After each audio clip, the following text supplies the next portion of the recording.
Starting a gift basket business guide. How to start a gift basket business. This video is designed to help you plan and start a gift basket business. It will walk you step by step through all the essential steps of starting your own gift basket business. In addition, in the description below this video, you'll find a link to a page where you can download a business plan template in MS Word format. This is a high-quality, full-blown business plan template, complete with detailed instructions, and all related spreadsheets. It will allow you to prepare a professional gift basket business plan. In building your pathway to profit with a gift basket business, you need to consider the following questions. What services do I provide? Where is my market? Who will buy? Who is my competition? What is my sales strategy? What merchandising methods will I use? How much money is needed to operate my firm? How will I get the work done? What management controls are needed? How can they be carried out? And many more. Now we are going to help you discover the answers to all those questions. Gift basket business marketing. Successful marketing starts with you, the owner. You have to know your service and the needs of your customers. The narrative and work blocks that follow are designed to help you work out a marketing plan for your firm. The blocks are divided into 3 sections. 1. Determining the sales potential. 2. Attracting customers. And 3. Selling to customers. Determining the sales potential. In the service business, your sales potential will depend on the area you serve. That is, how many customers in this area will need your services? Will your customers be industrial, commercial, consumer, or all of these? When picking a site to locate your business, consider the nature of your service. If you pick up and deliver, you will want a site where the travel time will be low, and you may want to install a communication dispatch system. Or, if the customer must come to your place of business, the site must be conveniently located and easy to find. You must pick the site that offers the best possibilities of being profitable. The following questions will help you think through this problem. In selecting an area to serve, consider the following. Population and its growth potential. Income, age, occupation of population. Number of competitive services in and around your proposed location. Local ordinances and zoning regulations. Type of trading area, commercial, industrial, residential, seasonal. You will want to consider the next list of questions in picking the specific site for your business. Will the customer come to your place of business? How much space do you need? Will you want to expand later on? Do you need any special features required in lighting, heating, ventilation? Is parking available? Is public transportation available? Will you pick up and deliver? Will travel time be excessive? Will you prorate travel time to service call? Would a location close to an expressway or main artery cut down on travel time? If you choose a remote location, will savings in rent offset the inconvenience? If you choose a remote location, will you have to pay as much as you save in rent for advertising to make your service known? If you choose a remote location, will the customer be able to readily locate your business? Will the supply of labor be adequate and the necessary skills available? What are the zoning regulations of the area? Will there be adequate fire and police protection? Will crime insurance be needed and be available at a reasonable rate? Is the area in which you plan to locate supported by a strong economic base? For example, are nearby industries working full-time? Only part-time? Did any industries go out of business in the past several months? Are new industries scheduled to open in the next several months? Once you consider a specific location, you will need to take in account the following. If you will build, what are the terms of the loan or mortgage? What are the terms of the lease? Is the building attractive? In good repair? Will it need remodeling? Cost of remodeling? What services does the landlord provide? What is the competition in the area you have picked? The number of firms that handle my service. Does the area appear to be saturated? How many of these firms look prosperous? Do they have any apparent advantages over you? How many look as though they're barely getting by? How many similar services went out of business in the area last year? Can you find out why they failed? How many new services opened up in the last year? How much do your competitors charge for your service? Which firm or firms in the area will be your biggest competition? Now, take the time to write down the answers and reasons for your opinions to the above questions. Attracting customers. When you have a location in mind, you should work through another aspect of marketing. How will you attract customers to your business? How will you pull customers away from your competition? It is working with this aspect of marketing that many service firms find competitive advantages. The ideas which they develop are as good and often better than those which large companies develop with hired brains. The work blocks that follow are designed to help you think about image, pricing, customer service policies, and advertising. Image. Whether you like it or not, your service business is going to have an image. The way people think of your firm will be influenced by the way you conduct your business. If people come to your place of business for your service, the cleanliness of the floors, the manner in which they are treated, and the quality of your work will help form your image. If you take your service to the customer, the conduct of your employees will influence your image. Pleasant, prompt, courteous service before and after the sale will help make satisfied customers your best form of advertising. Thus, you can control your image, whatever image you seek to develop. It should be concrete enough to promote in your advertising. For example, service with a smile is an often used image. Pricing. In setting prices for your service, there are 4 main elements you must consider. 1. Materials and supplies. 2. Labor and operating expenses. 3. Planned profit. And 4. Competition. Further along in this video you will have the opportunity to figure out the specifics of materials, supplies, labor, and operating expenses. From there, you may want the assistance of your accountant in developing a price structure that will not only be fair to the customer, but also fair to yourself. This means that not only must you cover all expenses, but also allow enough margin to pay yourself a salary. One other thing to consider. Will you offer credit? Most businesses accept credit card payments. These credit costs have to come from somewhere. Plan for them. Can you add to your prices to absorb this cost? And, of course, your prices must be competitive. You've already found out your competitors' prices. Keep these in mind when you are working with your accountant. If you will not be able to make an adequate return, now is the time to find out. Customer service policies. Customers expect certain services or conveniences. For example, parking. These services may be free to the customer, but not to you. If you do provide parking, you either pay for your own lot or pick up your part of the cost of a lot which you share with other businesses. Since these conveniences will be an expense, plan for them. Advertising. In this section on attracting customers, advertising was saved until last, because you have to have something to say before advertising can be effective. When you have an image, price range, and customers' services, you are ready to tell prospective customers why they should use your services. When the money you can spend on advertising is limited, it is vital that your advertising be on target. Before you can think about how much money you can afford for advertising, take time to determine what jobs you want advertising to do for your business. Consider the following questions. How my business is different from my competition. What my advertising should tell customers and prospective customers about my business and services.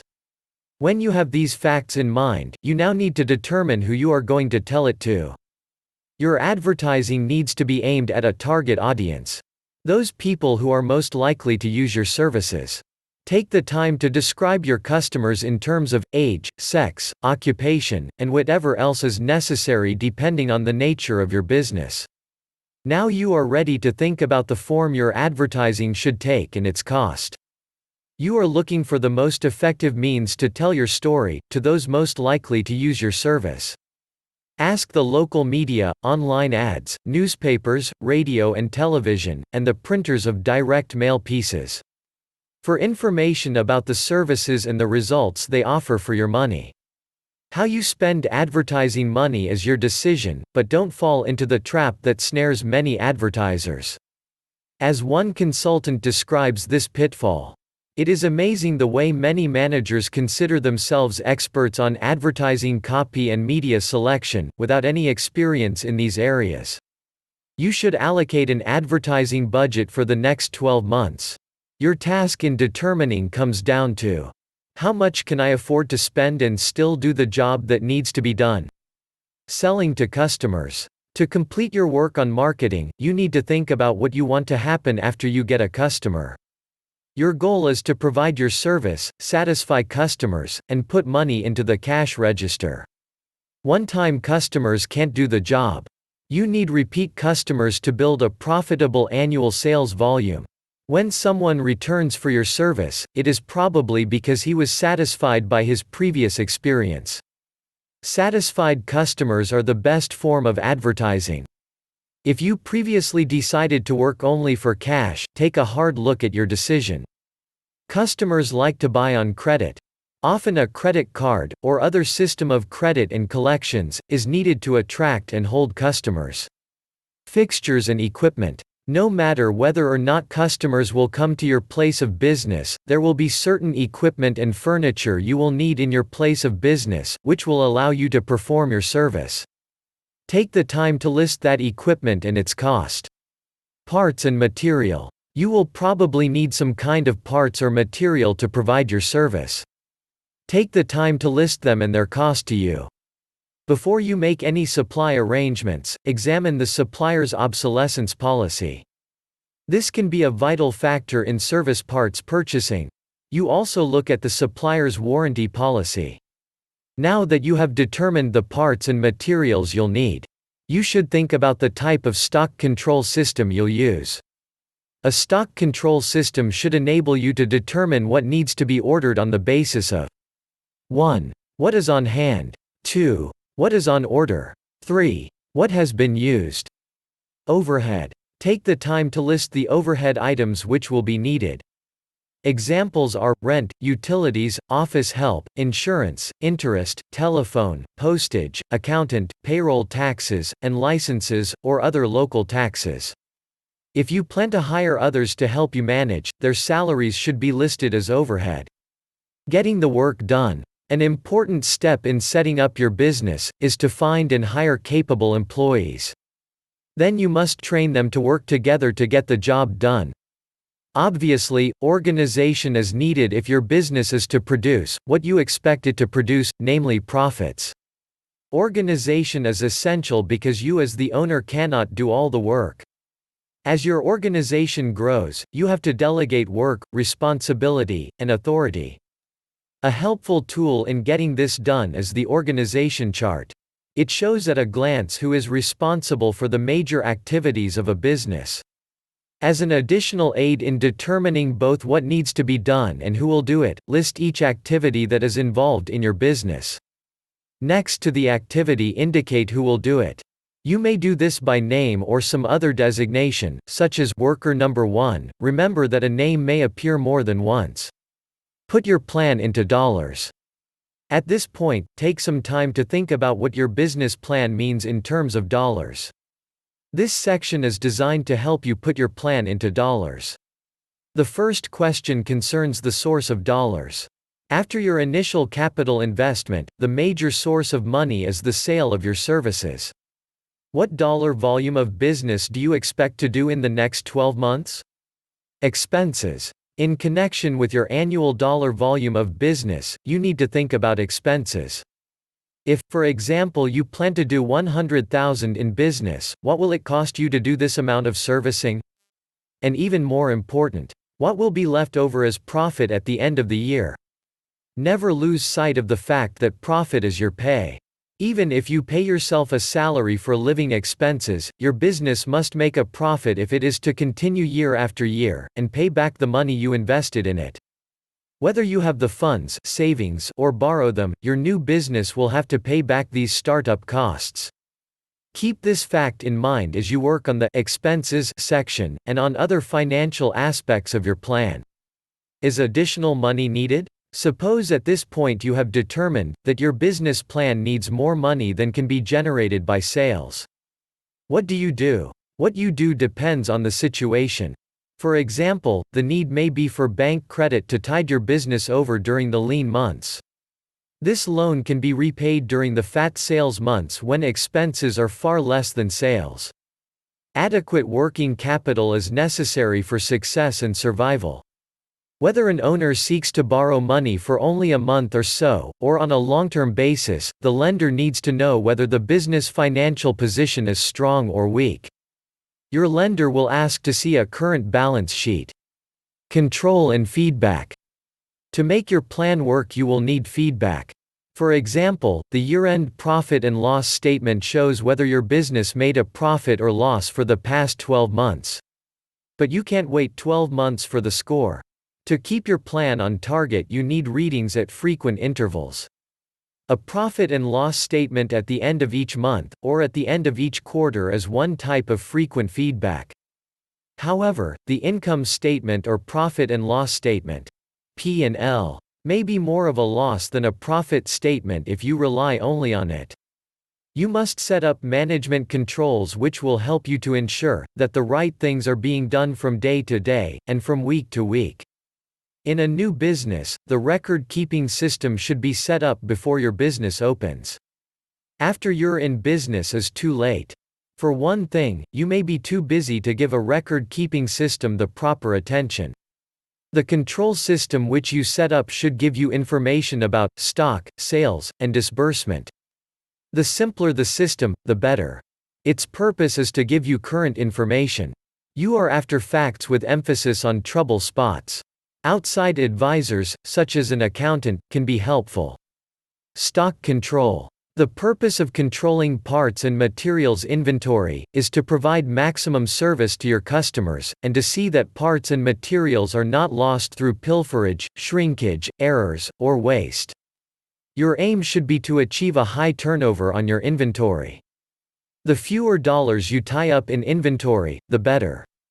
In a business, inventory control helps the owner to offer customers efficient service.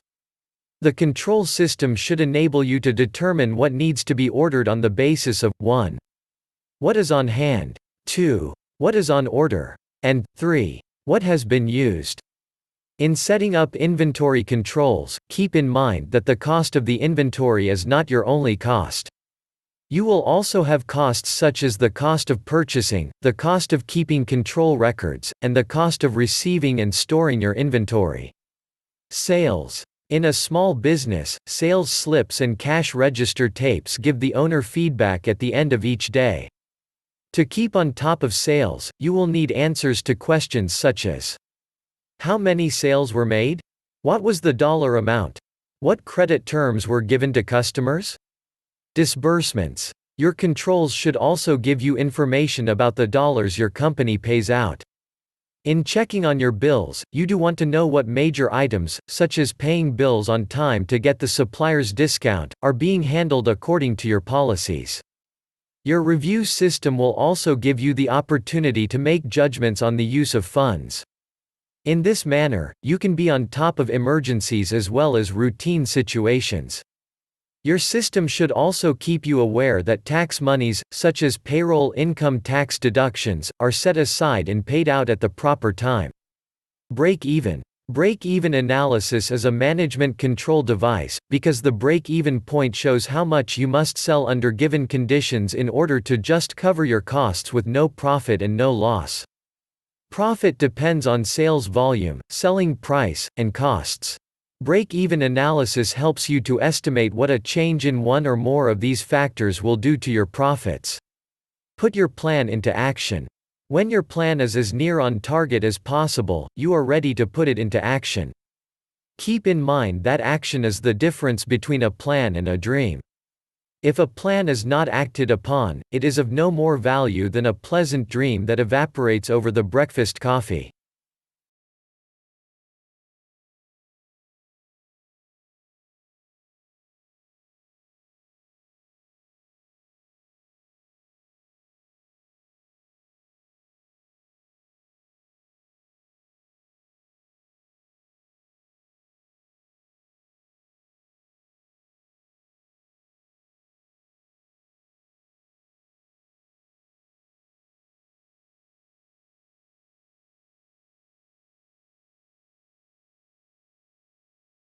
Thank you for watching. Please like this video.